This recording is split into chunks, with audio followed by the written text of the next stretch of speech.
Bienvenue sur notre chaîne YouTube et internationale. N'oubliez surtout pas de vous abonner et de cliquer sur la cloche de notification. Je prophétise sur ta vie. Avant l'année 2021, tu verras la main de Dieu. Tu verras la porte ouverte. Je prophétise sur ta vie. Partout, tout ce que tu toucheras va devenir florissant au nom de Jésus. Je prophétise. Je prophétise.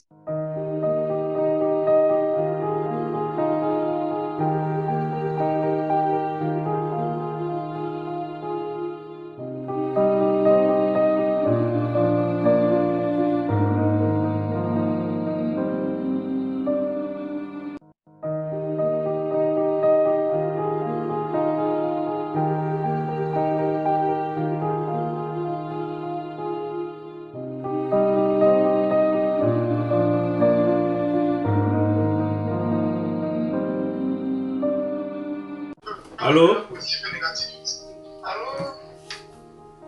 Allô? Allô, prophète? Oui. Prophète, bonjour. Merci, bonjour. C'est apôtre Jean venant de Congo RDC à Lubumbashi. Apôtre, que Dieu vous bénisse. Oui, c'était. Amen, papa. Ok. Mais, vous appelez pourquoi? S'il vous plaît. C'était pour la consultation prophétique. C'était concernant pour le ministère, l'INMA, chez ma vie aussi. Les gens compliquent. C'est ça. Ok. C'est pour la consultation prophétique. D'accord, c'est pour la consultation prophétique. Ok. Sauf que, écoutez-moi, je vais parler. Vous dites que vous êtes apôtre. Hein? Vous êtes apôtre, c'est ça, non? Oui. Ok. Je vais parler. Je peux parler? Quand vous m'avez dit que vous êtes apôtre, écoutez-moi bien, hein, quand vous m'avez dit que vous êtes apôtre, j'ai entendu dans l'esprit Dieu me demander que qui vous a établi apôtre? Qui vous a établi apôtre? Oui. On était à l'église, une révélation est venue, on a dit que non, pourquoi Dieu vous appelle un ministère apostolique, vous devez travailler dans le ministère apostolique à l'église. Il y avait aussi des prophètes, le prophète Emma, les prophètes d'ici chez nous à Lubumbashi. Plusieurs fois ils ont parlé de ça, où Dieu vous appelle, si vous ne travaillez pas, Dieu va vous bénir, c'est pourquoi la vie ne marche pas, c'était comme ça. Ok. Moi Ok. C'est comme ça que vous avez porté le nom apôtre, c'est ça, non? Oui. Ok. Oui. Maintenant, quand vous lisez la Bible, hein, vous lisez l'histoire de l'apôtre Paul. Est-ce que la prophétie de l'apôtre Paul sur son ministère venait de quelqu'un? Non, ça venait de Dieu. Ça venait de Dieu, on est d'accord, non? Ok. Donc, vous deviez comprendre que, moi, par exemple, c'est vrai qu'il y a les hommes de Dieu qui disaient que, il y a un homme de Dieu qui m'avait dit qu'il voit le ministère prophétique sur moi. Est-ce que vous comprenez? Donc, quand vous avez... Parce que vous voyez, les hommes peuvent vous donner les prophéties. Vous comprenez? Mais, en ce qui concerne le ministère, il faut avoir la révélation de Dieu lui-même. Est-ce que vous comprenez? C'est-à-dire, dans un ministère, quand vous êtes dans le ministère, n'attendez pas qu'un homme de Dieu vienne vous donner la prophétie, que vous êtes évangéliste, et vous commencez à dire que vous êtes évangéliste. Non. Quand il vous donne la prophétie, entrez dans la prière et demandez à Dieu de vous confirmer ça. Est-ce que vous comprenez? Quand lui m'avait parlé de ça, j'avais demandé des signes à Dieu. Oui. J'avais demandé des signes. Oui, et je vis ce signe-là se manifester. La première signe était, j'avais dit à Dieu qu'il était quel jour à la maison chez moi et ma femme, que Dieu nous donne les mêmes rêves, les mêmes jours-là. Oui. On peut rêver les mêmes rêves. Ça s'est passé comme ça. Et j'ai dit encore le matin, si je me sers à la porte, que je puisse voir n'importe quelle personne, un frère, venir me donner le message de l'église. Et en ouvrant seulement la porte, il y a un frère qui est venu me donner des messages pour l'église. Ok. Après, j'avais dit encore à Dieu que non. Si au courant de la journée, je vais voir une dimension de pluie qui ne sait jamais qui s'est manifesté en RDC. J'avais vu ça le premier jour. Oui. Pourquoi vous n'avez pas demandé à Dieu de lui-même vous parler sur votre apostolat? C'était ça. Allô? C'était ça. Ok. Allô, papa, allô, oui, je te... Ok, d'accord. Il n'y a pas de problème. Mais je vous ai dit que quand vous étiez en train de parler, j'ai entendu Dieu m'a dit que qui vous a établi apôtre. Est-ce que vous comprenez? Oui. Bon, après, je ne sais pas ce que le Seigneur veut dire de plus. Vous comprenez? Ok. Oui, oui. Mais maintenant, vous dites que votre ministère ne marche pas. Attendez.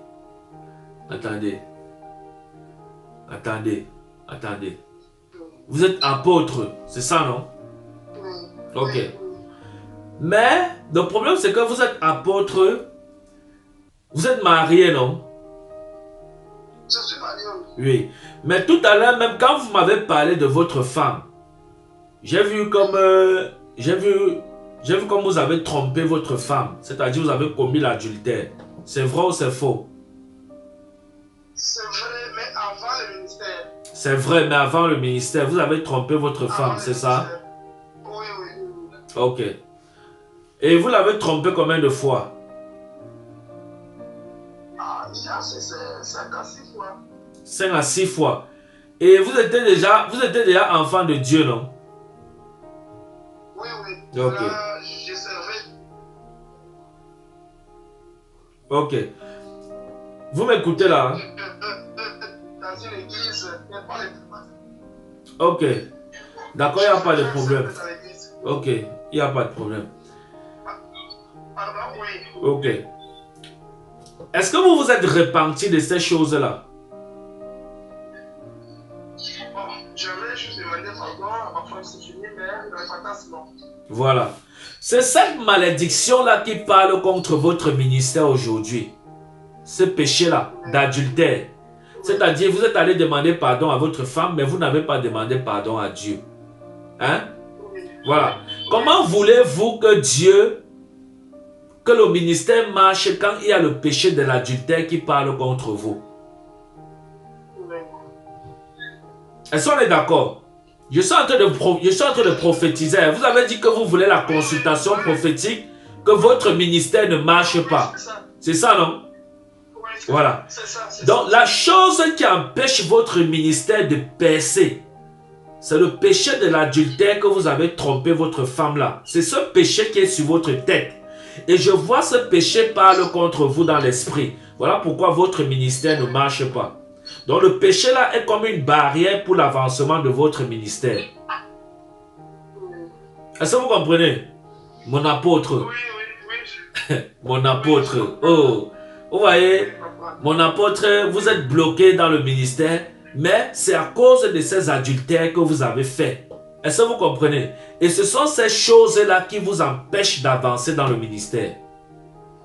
La Bible dit dans le livre de 2 Timothée 2, oui, vous m'écoutez? La Bible dit dans le livre de 2 Timothée 2, le verset 19, il dit, néanmoins, le solide fondement demeure, avec sa parole qui lui sert de sceau. Et quiconque prononce le nom de l'Éternel, qu'il s'éloigne de l'iniquité. Est-ce que vous comprenez, mon apôtre? Dieu dit quoi? Que celui qui prononce le nom de Dieu, qu'il s'éloigne de quoi? De l'iniquité. Est-ce que vous comprenez, mon apôtre? Je vous comprends, homme de Dieu, ça me va vraiment au cœur, je vous comprends. Voilà. Donc, si vous prononcez le nom de Dieu, il faut vous éloigner de l'iniquité. Si vous prononcez le nom de Dieu et vous ne vous éloignez pas de l'iniquité, c'est normal que votre ministère n'avance pas. Parce que il y a un péché d'adultère qui parle contre vous. Et je suis en train d'entendre Dieu me parler de fausse balance. Est-ce que vous faites dans le... Je vois comme le faux. Le faux. Oui, le faux. Le faux, oui, le faux. Est-ce que vous faites souvent dans le faux? Dans ce qui est faux? Ce qui est faux. Oui. Ne me mentez pas, mon apôtre, s'il vous plaît. Parce que c'est l'Esprit de Dieu qui m'a révélé que vous êtes dans le faux. Hein? Oui, dans le faux, oui. Vous faites dans le faux, c'est ça, non? Oui, oui, Ok. oui, c'est ça. Vous êtes un apôtre, hein? Oh, ne me mentez pas. Parce que si vous me mentez, ça va m'énerver. Parce que Ah, non, Dieu... non, je suis... Hein? Oui, Ok. oui, c'est ça, c'est ça. Voilà. C'est ça. Donc, voilà les choses qui sont en train de bloquer votre ministère. Vous comprenez, mon apôtre? Oui, Donc, oui, il y a le oui. péché d'adultère qui parle contre vous. Et il y a le faux, la fausse balance que Dieu vient de me révéler encore là maintenant. C'est ces deux choses, pour l'instant, c'est ça que Dieu m'a montré dans l'esprit. C'est ça qui bloque votre ministère. Parce que vous ne pouvez pas servir Dieu et vous vivez dans le faux et Dieu travaille avec vous. C'est impossible. Oui, La Bible dit que Dieu que vous voyez là, c'est un Dieu saint. Et Dieu est saint 3 fois. Est-ce que vous comprenez? Donc Dieu ne se mélange pas avec le péché. Et il n'y a pas de petits péchés devant Dieu. Donc quand vous êtes devant le pupitre de Dieu, vous prêchez et par derrière vous partez vivre le péché. C'est normal que le ministère ne prospère pas. C'est normal que Dieu enlève ses brebis là-bas parce que vous devenez comme un loup dans la bergerie du Seigneur Jésus-Christ. Alléluia. Est-ce que vous comprenez ce que je dis? oui, je vous comprends. J'ai dit vous devenez comme quoi? Comme un loup. Voilà. Donc, il faut vous repentir, mon apôtre. Vous avez besoin de repentance. Oui, Donc, votre ministère ne marche pas. Ce n'est pas que c'est les sorciers qui ont attaché votre ministère. C'est vous-même qui êtes à l'origine du blocage de votre ministère. Est-ce que vous comprenez, mon apôtre? oui, je comprends, papa. Je comprends. Voilà. Voilà pourquoi, quels qu'en soient les hommes de Dieu, parce que je suis en train de voir dans l'esprit, vous êtes allés rencontrer les hommes de Dieu pour ça. C'est vrai ou c'est faux? Oui, oui, Hein? oui, papa. Est-ce que vous m'écoutez même? Vous êtes là, vous m'écoutez bien? Oui, je suis là, je veux. Ok. Ok.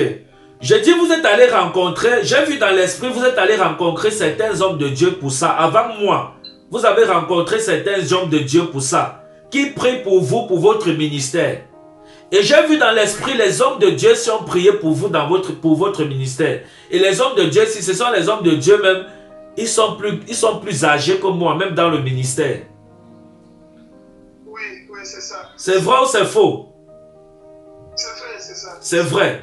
Mais sauf que cependant, parmi les hommes de Dieu que vous avez rencontrés qui prient pour vous aussi, ils ont prié pour vous, mais ils ne vous ont pas révélé que c'est le péché qui bloque votre ministère. C'est vrai ou c'est faux? Ok, oui. C'est vrai, c'est vrai. Voilà. Ils ont juste prié pour vous et ils vous ont laissé partir. Ils ont dit que soyez bénis au nom de Jésus. Mais la prière que ces hommes de Dieu ont fait sur vous, aucune de ces prières n'est arrivée devant le Père des esprits des prophètes.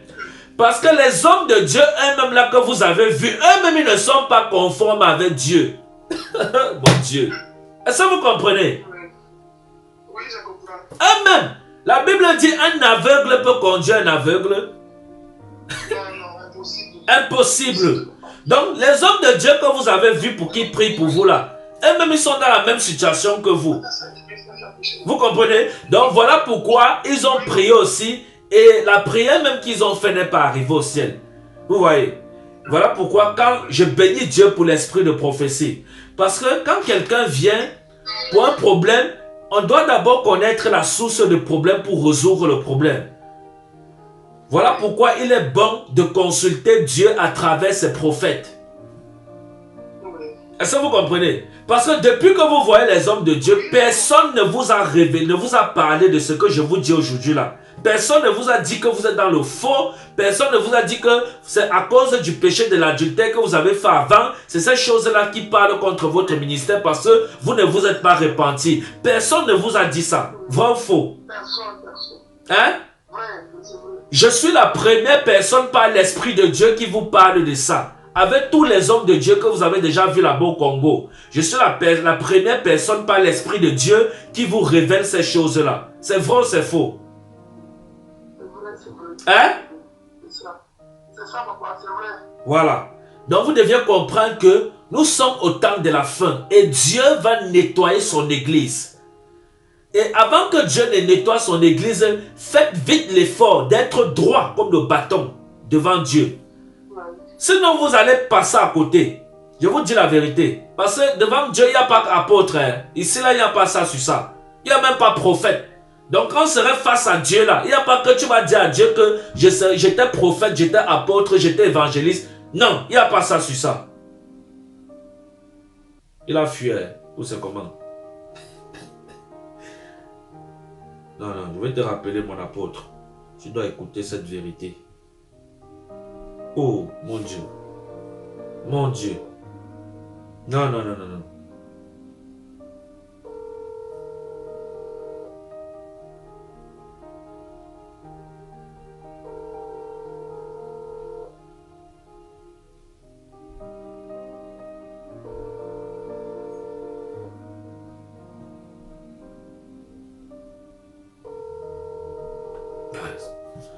Ok, Seigneur, mes mains sont propres devant toi. Je n'ai pas... Allô? Allô, papa, oui, c'est un problème du réseau qui complique, oui, oui, papa. Ok.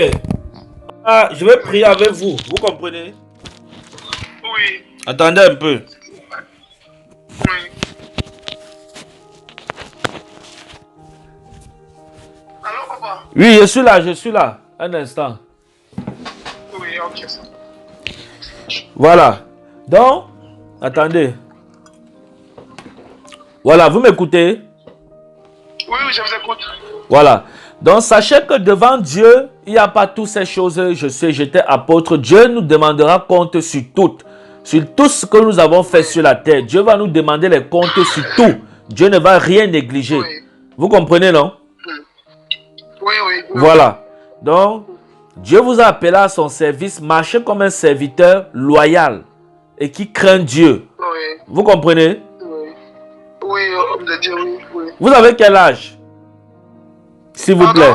Vous avez quel âge, s'il vous plaît? J'ai maintenant 35 ans. Oui. 35 ans, avec 6 enfants. Ok, non, c'est bon, ça va. Je vais prier pour vous. Commencez à demander pardon à Dieu pour ces choses. Pour l'adultère et pour la fausse balance. Et pour les Avec faussetés. 6 enfants. Oui. Commencez à demander pardon à Dieu pour les péchés d'adultère là. Et pour Oui. la fausseté que Dieu m'a montré aussi là. Demandez pardon à Dieu pour ça. Je vais prier avec vous. Et Dieu va restaurer votre ministère après. Vous comprenez? Ça va, papa, ça va. Tu peux commencer? Oui, allez-y. Priez. Demandez pardon à Oui, Dieu. Seigneur Dieu, Seigneur Jésus-Christ, celui qui est rempli de miséricorde. Mais voici encore ce matin, Père, devant ton trône. Pardonnez-moi, Seigneur, tout ce que j'ai commis dans mon mariage, dans mon foyer, Seigneur. Tout ce que je péché contre ma femme, contre toi, Dieu, oh Dieu. Pardonnez-moi, Chama, ce matin. Je suis reconnaissant envers tous mes péchés que j'ai commis devant toi. Seigneur, lave-moi dans ton sang, le sang de Jésus, le sang qui a renouvelé l'alliance avec nous, le sang qui guérit, le sang qui lave, le sang qui sauve. Seigneur, lave-moi, immerge-moi dans ton sang, que je sois né de nouveau ce matin. J'ai ainsi prié. Amen. Seigneur, pardonne. Seigneur, pardonne ton fils. Demandez pardon aussi pour la fausse balance, pour les faussetés. Oui. Dieu m'a parlé aussi que vous faites dans le faux. Demandez pardon pour ça aussi. Seigneur, je demande encore pardon ce matin pour tout ce que je viens de faire dans le faux, de prendre de l'argent de l'entreprise, payer les instruments de l'église, payer les biens de l'église. Seigneur, pardonnez-moi. Même si j'avais déjà parlé comme ça des messages, mais j'avais tapé à côté. Seigneur, pardonnez-moi. Je vais prophétiser d'autres personnes, mais c'est des faussetés. Seigneur, pardonnez-moi. Seigneur, pardonne. Merci. Seigneur, pardonne ton fils. Pardonne ton serviteur au nom de Jésus-Christ de Nazareth. Seigneur, pardonne pour toutes les faussetés qu'il a eu à faire, les argents, les escroqueries, l'argent qu'il a pris des instruments à l'église. Père, je prie que tu lui pardonnes pour toutes ces faussetés au nom de Jésus-Christ de Nazareth. Seigneur, j'implore ton sang dans sa vie, qu'il soit purifié, restauré par ton sang au nom puissant de Jésus. Père, je prie que tu pardonnes ton fils. Seigneur, je prie que tu laves ton serviteur de tous ses péchés d'adultère, de tous ses péchés qu'il a commis. Père, pardonne au nom de Jésus-Christ de Nazareth. Restaure sa vie, son corps, son âme et son esprit par le nom puissant de Jésus-Christ de Nazareth. Père, laisse que ton sang et ta faveur divine le restaurent. Qu'il soit complètement nettoyé au nom de Jésus-Christ de Nazareth. Père, merci parce que tu le fais. Merci pour ta grâce dans sa vie. Par le nom puissant de Jésus. Merci de restaurer sa vie. Merci de restaurer son ministère. Merci de restaurer son cœur. Merci de restaurer son âme. Merci de restaurer son esprit. Par le nom puissant de Jésus-Christ de Nazareth. Merci, Père. Père, je prie que tu étendes ta main sur son ministère. Maintenant qu'il a été restauré, sanctifié par ton sang, je prie que ta présence descende dans son ministère. Au nom de Jésus-Christ de Nazareth. Je prie que l'autorité de Christ règne dans son ministère au nom de Jésus. Je prie que ta présence règne dans son ministère au nom de Jésus. Seigneur, merci parce que tu le fais. À toi l'honneur et la gloire au nom de Jésus-Christ de Nazareth. Mon Seigneur et Sauveur, je t'ai prié. Amen. Amen. Amen. Amen. Que Dieu vous bénisse. Achetez une bouteille d'huile d'olive. Achetez une bouteille d'huile d'olive, vous comprenez? Oui. Et je vais prier avec vous avec ça et vous allez aller asperger ça à l'église au nom de Jésus. Vous comprenez? Oui. Maintenant même?